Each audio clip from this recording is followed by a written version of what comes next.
satiated with human fear today, sit next to me and listen to my stories.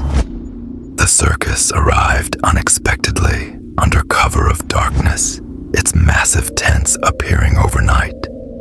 There was no warning, no advertisement, and certainly no permission from the local government. The mayor, as surprised as anyone, had no idea where the circus had come from or how it had set up so quickly. It didn't matter though. They were here, and in the small, sleepy town of Coldridge, that was enough to draw a crowd. For 16-year-old Ethan, it was an exciting turn of events. Raised by his overprotective mother, Evelyn, who came from the bustling city of New York, Ethan was used to her hovering. He wasn't allowed to do anything without her permission, but tonight, a rare opportunity had presented itself. He had managed to convince his mom that he'd be fine with his older brother, Jack, and Jack's friends.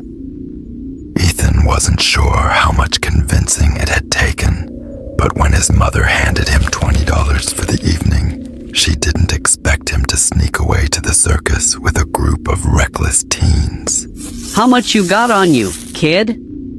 Derek, Jack's loudest and most obnoxious friend, asked, elbowing Ethan. Derek was a bully, always picking on Ethan, but Ethan stayed silent, not wanting to make things worse. I've got $20. Ethan muttered, giving him the money Evelyn had given him. He kept a $5 tucked into the brim of his hat. It was for the candy apple he'd seen at the food stand earlier. As Jack and his friends wandered off, Ethan found himself alone in the circus midway. The carnival lights flickered eerily as the air grew thick with the smells of sweat and animal dung. A distant voice echoed from the loudspeakers, promising the most magnificent beasts and horrifying freaks ever seen. Ethan wasn't sure he believed the hype, but he was curious. The big cats, lions, tigers had always fascinated him, so when he saw a sign for the lion show, he couldn't resist.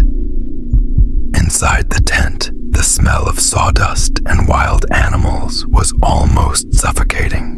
He could hear the growl of a lion before he even saw it. Ethan handed over his last $2 for admission and entered, his heart pounding in his chest. The lions were majestic, far bigger than he had imagined, with muscles rippling under their tawny fur. The lion tamer, a gaunt man in a tattered costume, performed a daring trick, sticking his head inside one lion's gaping mouth. The animal's sharp teeth gleamed in the spotlight, each one long enough to tear through flesh. Ethan couldn't take his eyes off the beast, awed by its power. When the show ended, Ethan debated returning for a second round, but a voice called out to him from the shadows. Want to know your fortune? Ethan turned to see a girl standing just outside a tent, her eyes shining with a strange intensity. She was beautiful in a way that was almost unsettling. Her long, dark hair flowed down her back like a waterfall, and her clothing was bold, like something out of an ancient legend. But it was her eyes that held him captive. One was pale blue, the other dark brown, like his own. The contrast sent a shiver down his spine. $1 for your future? She said, her voice like a whisper carried on the wind. Ethan didn't hesitate, handing her the money. He didn't know why he was so drawn to her, but he followed her into the tent. The air inside was thick with incense, and the space felt cramped. She guided him to a small table where a crystal ball sat in the center, its surface glowing faintly. She took Ethan's hand, her touch cold, like the skin of someone who hadn't felt warmth in a long time. You need to stand up for yourself, she said, her eyes never leaving his. Your silence is a weight you will carry until you choose to speak. Ethan didn't understand what she meant, but there was a coldness in her voice that made him uneasy. He thanked her and left the tent, his mind racing with her cryptic words. As he stepped outside, he saw Derek and the others approaching. Well, what do we have here? Derek sneered. The little nerd's got himself a fortune teller. Ethan's stomach twisted. He tried to walk past them, but Derek grabbed his arm, his grip strong and forceful. You had fun in there, didn't you? What's she telling you? Your future? How about a future with me? He grinned, his eyes darkening. Ethan felt a knot form in his stomach. He tried to pull away, but Derek's hand tightened like a vice around his wrist. Before he could say anything, the fortune teller reappeared, her expression unreadable. I'm taking a break. She said, brushing past them. But Derek wasn't done. He grabbed her by the arm. A break? What will 100 get me? He asked, his voice oozing with malice. Ethan felt a surge of panic, but he was frozen in place. The girl pulled away, but Derek's friends, Tommy and Matt, blocked her exit. I said, what's it gonna take for a little fun? Derek growled, pulling her closer. In that moment, everything shifted. The girl's face hardened, and she spat in Derek's face. Leave me alone. She hissed, her eyes flashing with something fierce. Ethan's heart stopped when Derek backhanded her, knocking her to the ground. The girl barely flinched as she hit the dirt, her eyes glinting with rage. You should have listened. She muttered under her breath. Ethan's throat went dry. He wanted to scream, to fight back, but his legs wouldn't move. He watched helplessly as Derek dragged the girl into the tent. A sudden coldness filled the air around Ethan. The other boys, laughing, followed, leaving Ethan standing in the darkened midway. His feet felt rooted to the ground as he tried to force himself to move. His hands were shaking, his breath shallow. A sudden pressure on his back made him jump.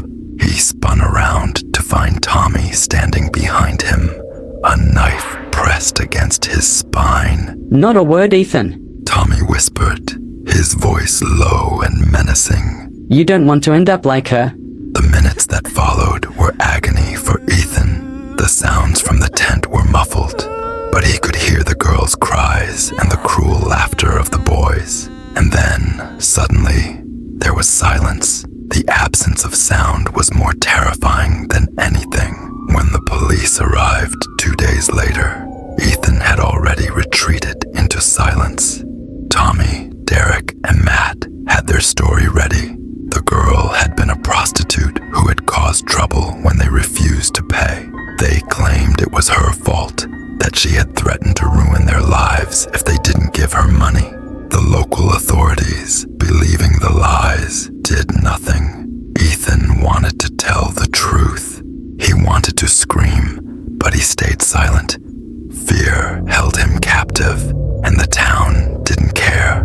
The circus packed up and left the next morning, vanishing as suddenly as it had appeared. But the price for his silence was coming. A week later, Tommy had his hand crushed in a restaurant garbage disposal. It happened so quickly, no one could believe it. Tommy screamed that the teeth of the lion had come for him, and by the time the ambulance arrived, it was too late. Matt's death was just as gruesome. He fell from a ladder while helping his father on the roof, the fall snapping his neck. He died instantly, but Derek's death was the most horrific. He crashed his car, skidding off the road into a ravine. The fire that consumed his vehicle was brutal, and the rescuers would never forget the screams as Derek burned alive. His body was barely recognizable, his face frozen in an eternal scream. Ethan couldn't forget the girl's words. Your silence is a weight you will carry until you choose to speak. As the years passed, Ethan's guilt grew unbearable. He was haunted by nightmares of the girl, her eyes accusing him. Finally, one morning, Ethan awoke to a strange sensation. His tongue felt swollen, covered in something rough. When he looked in the mirror, he saw the horror. His tongue had turned to bark. He knew it was time. Ethan walked into the woods behind his house, feeling his legs grow heavy. The transformation was slow, but inevitable. His body was becoming one with the earth. As the bark spread across his limbs, he knew that he would be stuck like this. In the distance, he saw her again. The girl. She walked toward him, a faint smile on her lips. You have learned, She said softly. but it took too long. Ethan stood there, now a tree, his roots deep in the earth. Ethan's parents never stopped looking for their son, spending a lot of time and effort on it. After failing to find their son, they sold the house and moved to another state. The new owners wanted to clean up their garden and decided to cut down all the trees. Neighbors say that one of the trees bled real blood.